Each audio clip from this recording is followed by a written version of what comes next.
Joshua chapter 4, verse 13 says, about 40,000 ready for war passed over before the Lord for battle to the plains of Jericho.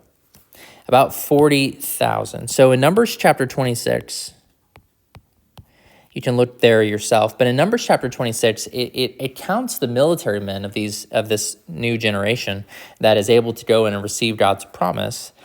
And it actually gives a number that's well over 100,000 people, over 100,000 fighting men for these 2.5 tribes.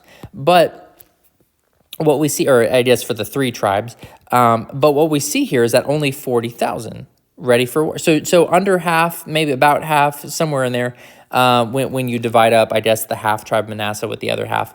Well, so about 40,000. So basically the point is that according to Numbers 26, not all of the men, the fighting men, went over. Now, they could have used deployments. They could have been in a rotation. Some go here now, some go a year later. You kind of switch. They could have done any type of deployment or rotation. But 40,000 ready for war, they passed over before the Lord for battle to the plains of Jericho. Now, part of this makes sense. One, these 40,000 are still representing the people. They're representing their tribes. The tribes are still, with this number, they're going over to help their brothers take possession of the land. They don't need all of their fighting men. Instead, what they actually need, again, to be good stewards of what God has given them and to take care of their families, they need some of their men to stay behind, to actually stay behind and take care of the women and children and the livestock that were left in the land. Otherwise, raiders will come in, people with bad intentions and motives, and people who will come in and storm the land. So they need thousands of men to actually come in and protect the land that they have taken possession of west of the Jordan River.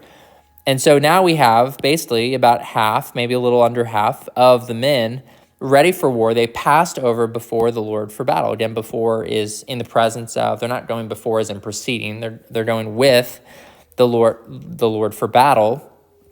Again, the book of Joshua is about how God is fighting our battles. He's fulfilling his promises. He is faithful as always. And specifically, though, what we do see is that God uses us.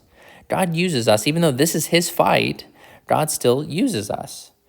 And so this is Joshua chapter 4, verse 13. About 40,000 ready for war passed over before the Lord for battle to the plains of Jericho. A war is coming specifically for this city right here, the city of Jericho. And so all of this, chapter 4, chapter 5, it's getting the people ready to go into the city of Jericho and take possession of the very first city that God has on the map for them to take control of, which will be in Joshua chapter 6. So this is Joshua 4:13.